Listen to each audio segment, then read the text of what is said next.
that the devil's putting on display. Say, see, I'm done with him. I don't need him more. Now I'm going to destroy him. Right? Because that's what's going to happen. Yeah. Remember, mark my words, it's going to happen. So Diddy has a Jezebel spirit. Controlling, manipulative, dominating. Okay? Diddy doesn't know the difference between man and woman anymore. Sean Diddy Combs has spent 3 decades shaping music, fashion, and celebrity culture, building an empire that once symbolized influence and ambition. Today, that image stands in sharp contrast with the wave of allegations, lawsuits, and investigations surrounding his name. While courts continue to determine legal outcomes, public opinion has already shifted dramatically. Into this tense moment stepped an unexpected voice, John Ramirez, a former Satanist turned Christian minister. Ramirez claims Diddy represents more than a legal controversy. He argues the story reflects a spiritual collapse hidden behind fame, power, and excess. His words have ignited intense debate across social media and religious communities worldwide. As a former Satanist, warlock, what is the spirit, the demonic spirit behind the Diddy? Jezebel. Talk about it. Jezebel is a spirit. When I was in Santeria, right? Ochun. Ochun is the goddess of they call it the goddess of the ocean, the goddess of the river, I'm sorry. And she was the mother of the gold, the honey, right? That's how they described her. But she was Jezebel. Because when Ochun came down to a powerful medium, they had to bring a goat, represents a male, right? They tied the goat's mouth and they castrated him in front of her, alive. In other words, I took your manhood. And then the blood and all that, they do rituals with them. Don't need to get into that whole stuff. Ramirez describes himself as a former high-ranking Satanist who later converted to Christianity after what he calls a radical spiritual transformation. For years, he has spoken publicly about occult practices, elite influence, and spiritual warfare. His credibility divides audiences, but his confidence never wavers. But that's what they do, right? So Diddy has a Jezebel spirit. Controlling, manipulative, dominating. When Ramirez discussed Diddy in recent interviews, he did not focus on contracts or charts. Instead, he focused on identity, authority, and what he called the erosion of men's spiritual power. According to Ramirez, celebrity culture rewards moral compromise. He claims influence often comes at a hidden spiritual cost. His words quickly went viral, sparking fierce reactions on both sides. Diddy doesn't know the difference between man and woman anymore. All these men that he slept with, all these men that he took the manhood, was to take your manhood. To make you, what he made him after he took the manhood, he made him an Ahab. See, that was the devil's doing. The devil said, these are the contracts, fulfill the contracts, all these contracts, and I give you all this power. Right? Did he fulfill the contract? The contracts are done.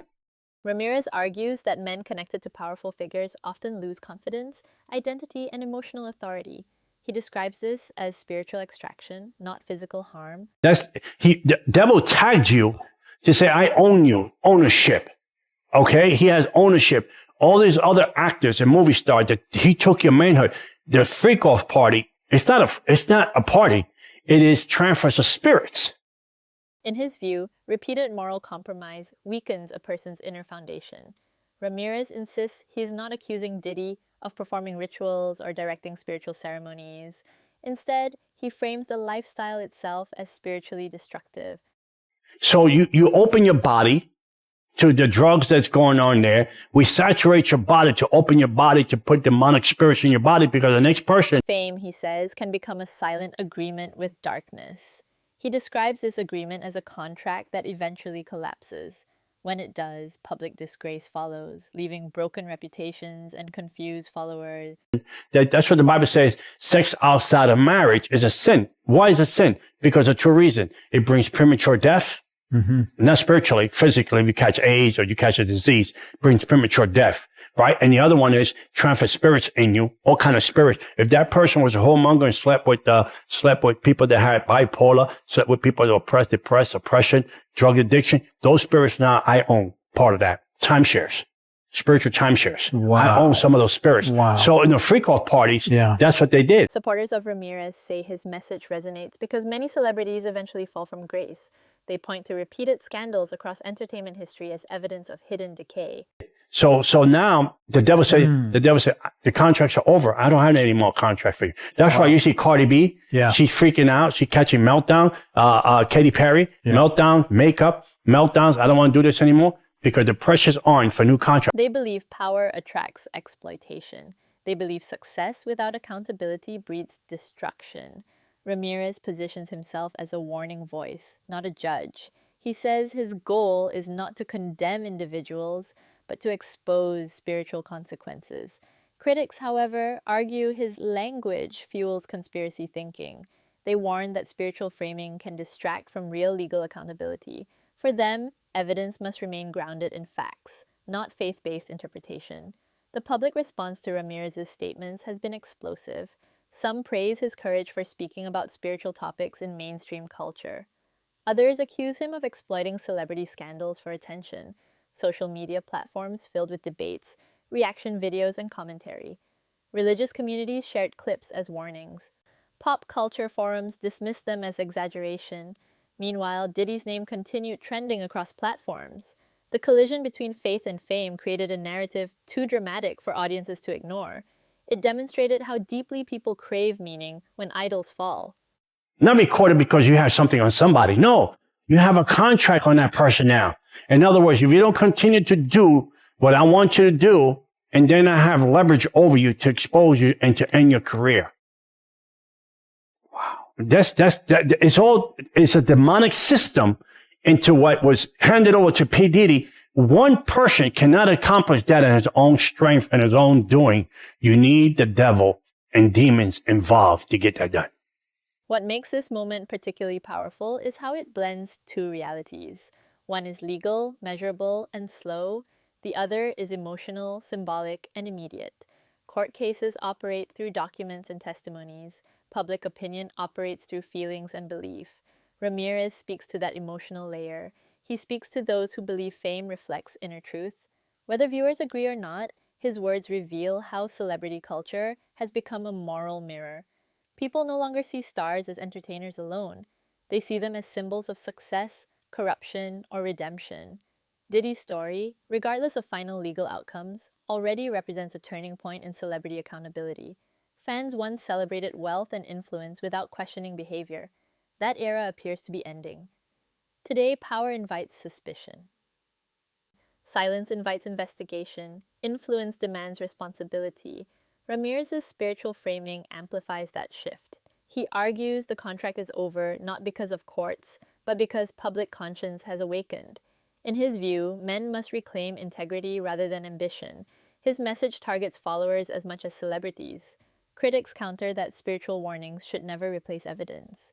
They argue justice must rely on verified testimony and lawful process. They fear spiritual rhetoric may encourage blind belief rather than rational judgment. Yet, even critics admit that Ramirez's words resonate emotionally. His storytelling connects fear, faith, and failure into a single narrative. In the age of viral content, emotion often travels faster than facts. That reality shapes public perception before verdicts ever arrive.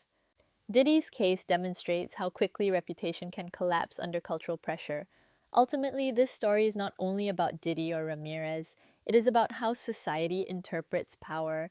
It is about how fame magnifies mistakes. It is about how audiences search for meaning when heroes fall. Whether viewers accept Ramirez's spiritual interpretation or reject it entirely, the conversation itself reflects cultural change. People no longer separate celebrity from morality. They no longer ignore influence without questioning consequences. The contract Ramirez describes may not be spiritual for everyone, but it is certainly symbolic. As investigations continue and public debate evolves, one truth remains clear. Celebrity power no longer guarantees protection. Influence no longer guarantees silence. The era of unquestioned idols is fading. In its place stands a generation demanding transparency, accountability, and explanation. Ramirez offers one interpretation. The courts will offer another. History will eventually offer its verdict. Until then, the world continues watching, listening, and judging in real time. That's a wrap on today's Hollywood drama. Don't forget to like, comment, and subscribe for your daily dose of glitz, gossip, and rap culture news. only on Inside Hollywood.